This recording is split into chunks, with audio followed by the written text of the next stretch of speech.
'Cause I'm lost in the way you move, the way you feel. One kiss and fall in love with me. Possibilities, I look like all you need. Introduce, this is my team.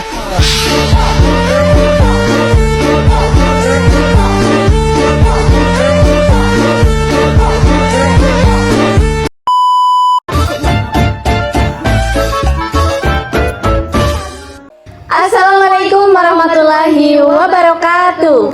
Selamat siang Beauty Saizu Purwokerto. Kembali lagi bersama aku dan rekanku Ami Azrika. Dan tentunya pada siang hari ini kita ada narasumber yang sangat kece, yaitu Mas Ari. Iya.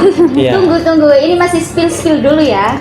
Ya benar banget tuh Amelia. Jadi penasaran gak sih Sobat Beauty Saizu di rumah dan juga cewek-cewek khususnya pecinta kosmetik ya, terutama mahasiswa-mahasiswa yang ada di Purwokerto nih. Siapa sih yang gak kenal dengan istilah GKP atau sering kita sebut sebagai Gudang Kosmetik Purwokerto? Perkenalkan, nama saya Aries Muhammad Syarwani, biasa dipanggil Mas Aris kalau di sini. Mas Aris. Ada yang Bapak Iya. juga ada. Saya di sini sebagai apa ya? Ya founder sih. Kalau disebut owner saya kurang setuju. Karena di sini saya sebagai founder, kalau disebut owner saya nggak enak. Oke, boleh di-spill nggak sih gimana awal mula berdirinya GKP ini sampai viral? GKP itu sebetulnya kita namanya kan Gudang Kosmetik ya dulu itu ya, belum nama GKP. Jadi 2014 ya lebih tepatnya, saya masih bekerja di Cikarang dan istri saya itu belum menikah. Jadi kebetulan istri juga satu fakultas, cuma memang beda jurusan. Dari kuliah lah kita masih berteman ya. Jangan dicontoh. Kan buat motivasi. Ya kalau memang teman itu yang lebih ya saling support ya, kenapa enggak kayak gitu. Jadi 2014 itu saya bekerja di perusahaan kosmetik yang memang belum terkenal gitu. Nah terus kita coba memulai di modal 500.000 itu. Di 2014 kita coba jualan produk saya sendiri. Nah ya kita belum memikirkan nama GKP sampai saat ini sama sekali, cuma memikirkan hanya jualan kosmetik gitu ya. Nah dan memang pada saat itu belum ada tren namanya Instagram. Oh iya. Ya iya, kalian tahu pet nggak? Apa itu? Oh, nggak tahu kan? Iya. Iya, Line itu benar-benar populer saat itu ya. BBM, Oh iya, tahu. Line, Facebook, nah Instagram itu belum ada. Nah pada saat ada kita sudah memulai. Jadi kita coba promosinya di online sih. Di online kita menjual produk. Yang pertama kali kita jual itu Purbasari. Dulu itu yang masih tren Purbasari lipstick matte. Oh, Ya lipstick matte. Nah itu pada saat itulah 2015-2014 itu memang lagi tren. Nah kita beli langsung dari BE yang sekarang tuh BE ya yang di bawah. Kita beli beberapa produk, kita coba jual di Instagram ya, di Facebook, dan kita COD. Untung 2.000 perak, untung 1.000 perak, kita anterin. Wah. Masih bukan jaket mantel itu bolong. Iya. Ya berjuang. Kita mulainya dari kosan. Kosan. Iya, dari kosan istri. Kebetulan memang saya lagi di Cikarang, jadi saya bantu semangat dan tambahan sedikit modal. Baru mulai 2016 kita sudah punya ruko sendiri di Pabuaran dulu, depan masjid. Oh iya iya. Ya dengan etalase 1 dan ya sedikit lah produk gitu, dan sisanya ngemper. Nah dari mulai 2015 sampai 2015 sampai 2016 kita coba open booth, nggak ada booth sih, lebih tepatnya ngemper sih ya, pakai spanduk di GOR Satria. Kita full 1 tahun lebih kalau nggak salah, sampai sekarang pun saya hafal paguyubannya, saya masih masih join, cuma memang Udah karena ya bukan kesibukan, kemarin sempat sih 6 bulan Iya. karena memang pengen lihat kekuatan brandnya kita itu sejauh mana. Dan kan memang lingkup Purwokerto itu luas ya. Iya. Ada nggak cuma di Purwokerto Utara. Nah, kita pengen tahu sejauh mana GKP ini brandnya dikenal. Ternyata memang ada beberapa daerah yang masih kurang dikenal banget gitu, bahkan ada. Jadi mau nggak mau kita coba expand di luar Purwokerto Utara. Nah, rencananya juga kan mau buka di daerah Kembaran Kembaran. ya tahun ini gitu. Nanti buka cabang buat Ya, Iya. jadi awal mulanya memang kita di kosan kosan. dengan modal 500.000, baru kita minjem ke bank 5 juta, abis itu kita nggak ada pinjaman sampai dengan sekarang. Berarti udah kembali modal gitu ya? Kembali modal kita 2018. Oh, oke. Ya, jadi kalau berbisnis atau berwirausaha ataupun itu, kalau berharap untung ya jelas sih, pasti jelas pengen semuanya untung Iya, ya. pasti. Tapi kan Allah ngasih, Tuhan atau Allah itu ngasihnya kapan? Iya. Kita nggak tahu.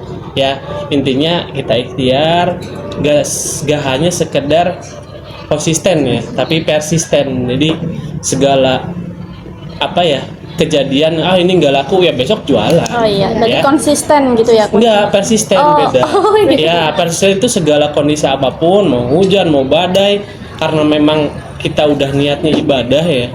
Ya udah jalanin. Ya. Oke. Tergantung dari mindset, sudut pandang ataupun dari apa ya, satunya ya sudut pandang dan satunya apa?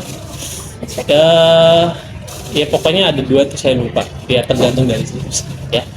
Jadi ya intinya memulainya memang kita dasarnya ibadah sih, istilahnya GKP itu bonus aja Oke. ya, bonus aja sih. Ada yang bilang GKP itu Gereja Kristen Pantai Kosta.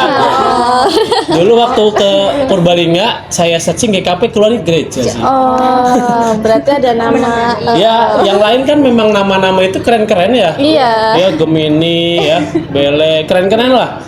Saya udah itu aja sih. Ya.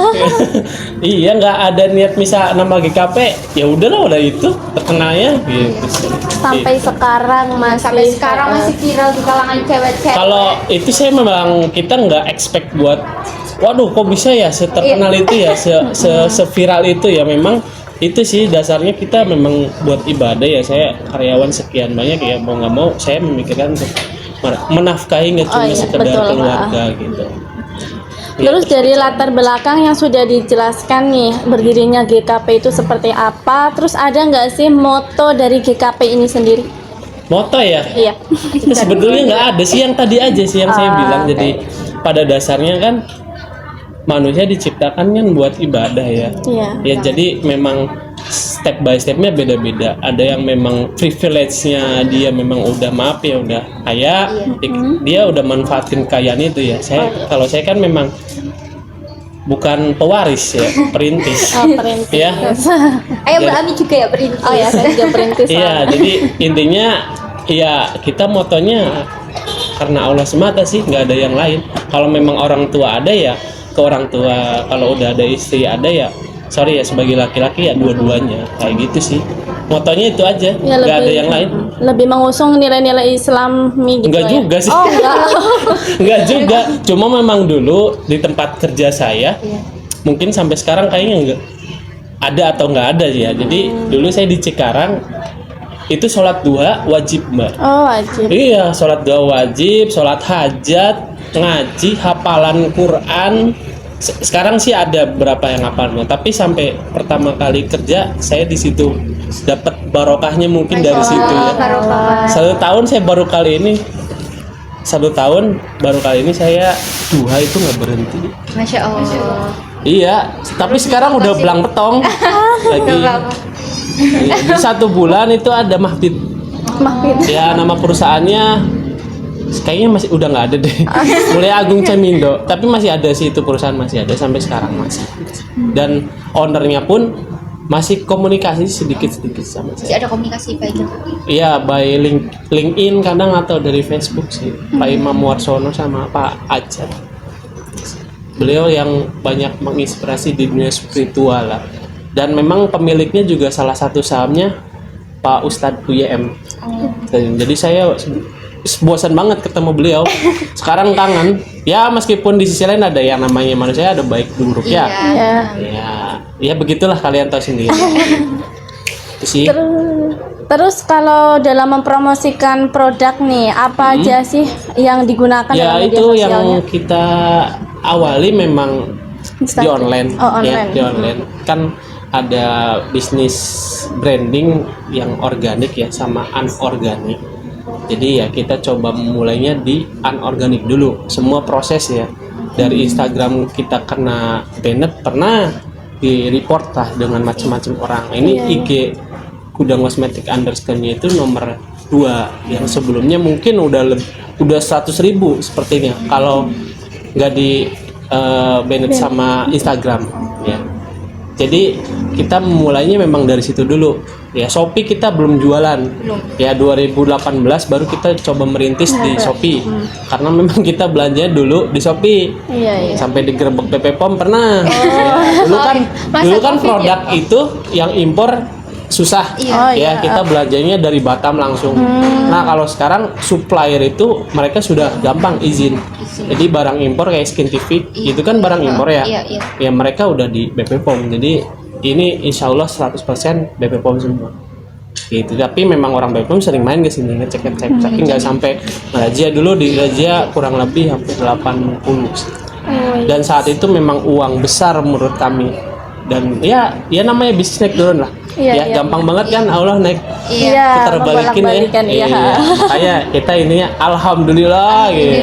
Padahal itu udah niat memang kita nggak mau jualan barang ilegal ya, bisa disebut barang ilegal. Tapi ya Allah udah kelamaan gitu, langsung disita semua. Iya. Gitu. Kalau di sini ada bagian humas atau yang Ada kayak ini? kita divisi itu ada 5. Sorry, ada 4 apa 5 ya? Ada 5 ya, dari mulai supervisor kepalanya langsung dengan barista, terus bagian kasir, akun atau finance, terus ada bagian administrasi, purchasing, terus marketing dengan Mbak Isma, dia membawahi tim konten ya, tim admin customer service dan pramuniaga. Terakhir di gudang, warehouse dan merchandise. Jadi kita pakai sistemnya sistem retail ya. Jadi retail nggak semua divisi ada. Misalkan IT support masih saya sendiri. Jadi kalau ada kendala jaringan, ya insya Allah bisa ngurusin. Nggak usah lah. Sejauh ini sih hanya sekedar retail aja sih. Kalau untuk kerjasama dengan influencer atau orang terkenal gitu, ada nggak sih buat promo ini loh gitu? Saya banyak tim yang rencana terkenal gitu. tuh, ada Widya followernya banyak. Telegram ini ya. Virus followernya banyak. Berarti nggak perlu Nggak, tetap perlu. Oh, perlu ya. Tetap perlu. Jadi kita sih tetap nggak sombong atau nggak apa ya, udah terkenal nggak. Kita tetap yang namanya perkembangan zaman kan, perkembangan digitalisasi kita harus ngikutin. Ya.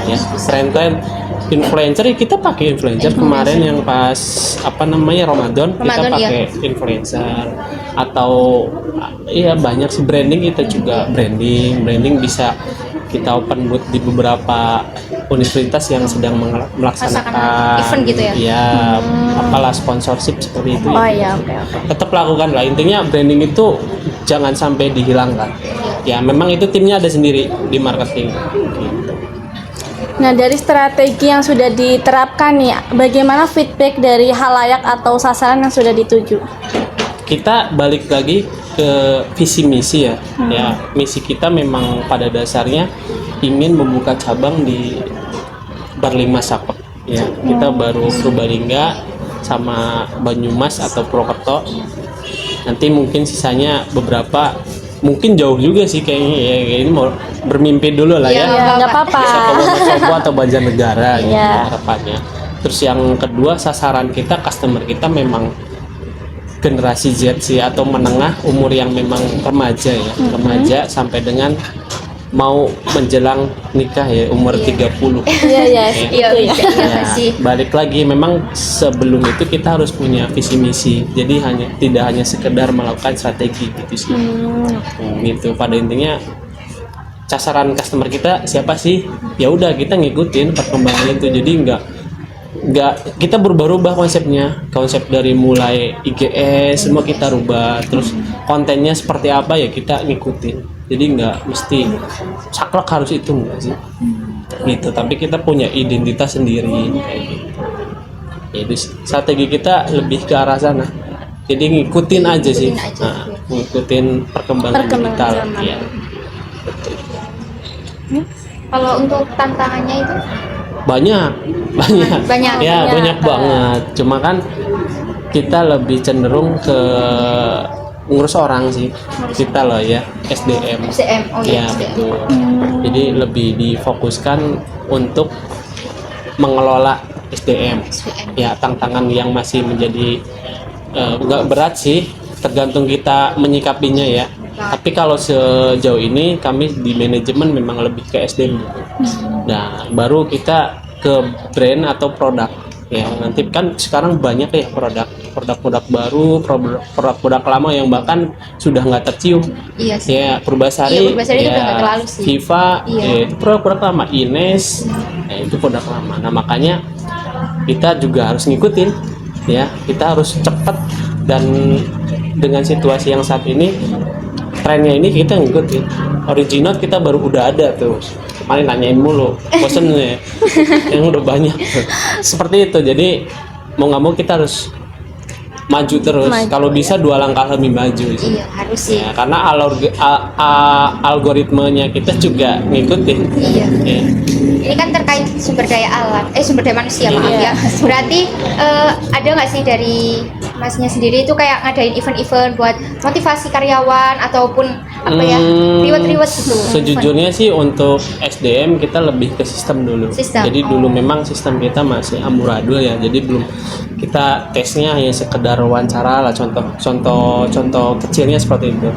Kalau sekarang sudah tidak seperti itu. Jadi tes itu ada psikotes, tes DSC pernah? Gak pernah. Belum. Itu tes karakter namanya. Oh, belum. Jadi nanti si karyawan itu tahu posisi dia yang pas. Jadi karena dulu itu kita hanya sekedar feeling ya, feeling. Ah, ini cocok nih, padahal di karakter dia nggak cocok. Jadi ada dominan, influence, stability sama complicate. Oh iya, pernah dengar sih emang. Ya, nah itu masing-masing punya karakter dan tugasnya di mana yang paling kayak gitu. Terus baru psikotes ya, lebih ke keilmuannya sih ya. Baru kita interview. Nah, dari situ kita mengetahui karakter dari SDM kita seperti apa, cocok nggak, seperti dia cocok di sini. Jadi nggak kebanyakan yang udah yang dulu belum kami terapin, ternyata dia nggak nyaman kerja di situ. Bagiannya gitu ya. Iya, akhirnya keluar masuk sering. Ya, karena dulu itu kita masih pakai hati, jadi heart eating. Oh, iya, Tahu heart eating? Iya. Apa tuh? Apa tuh? Makannya hati. Iya. Heart eating seperti itu. Jadi intinya sekarang strateginya lebih ke arah memberdayakan. Jadi kalau dulu zaman saya masuknya milenial kan ya, Oh, iya. 93. Saya waktu kerja memang lebih cenderung berkata kasar udah biasa. Pulang di ngomongin hewan itu udah biasa. Nah, kalau sekarang kan udah beda zaman Beda generasi zaman, Z. Mereka lebih cepat maju dan berkembang. Jadi nggak bisa pakai cara kuno. Ya mau nggak mau kita caranya memberdayakan. Jadi mencontohkan dulu, terus suruh praktek. Kalau zaman saya suruh praktek dulu, nggak dicontohin sama sekali. Ya, nah sekarang saya terapin ke yang udah ada, gituin nggak kuat langsung teriak sih. Jadi gimana caranya personal itu kerjanya benar, bukan betah. Ya kalau dulu ini harus betah nih orang, ya sekarang beda. Dia mau keluar, ya keluar aja, tapi dia dapat ilmu. Iya. Gitu sih. Oke, terakhir ya. Untuk penutup nih, sebagai founder dari GKP ini, apa harapan kakak untuk GKP ke depannya? Dari awal ya tadi saya bilang, tekankan semua itu karena ibadah ya. Dari mulai buka cabang itu sejujurnya buat orang tua, yang di Kerayai itu buat orang tua bapak saya, yang di Purbalingga ya mungkin ya buat anak saya. Seperti itu sih. Jadi setiap buka cabang memang niatnya ke arah sana. Jadi harapannya entah nanti ya, maaf saya umurnya hanya umur berapa. Nah terus GKP siapa yang jalin ya saya pasrahkan ke Gusti Allah sih. Monggo yang mau lanjutin silakan, atau asetnya karena gak orang apa namanya, kan saya punya anak juga perempuan, gak mesti ya dia harus ngurus juga, siapa tahu ya dia punya visi misi yang lain. Saya tidak memaksa gitu ya, harapannya bermanfaat untuk orang lain dulu aja udah cukup sih. Oke. Mungkin sekian ya dari kita. Ya, banyak salah kata, mohon maaf ya Kak ya, karena kita Sama-sama. dalam proses belajar. Terima kasih ini sudah Sama-sama. dibantu untuk melancarkan tugas kita ya, tugas Ya, kelompok pastinya. mudah-mudahan nilainya bagus. Iya, amin. Iya. Oke Sobat Beauty Saizu, itu saja ya yang dapat kita sampaikan. Kurang lebihnya mohon maaf. Wassalamualaikum warahmatullahi wabarakatuh.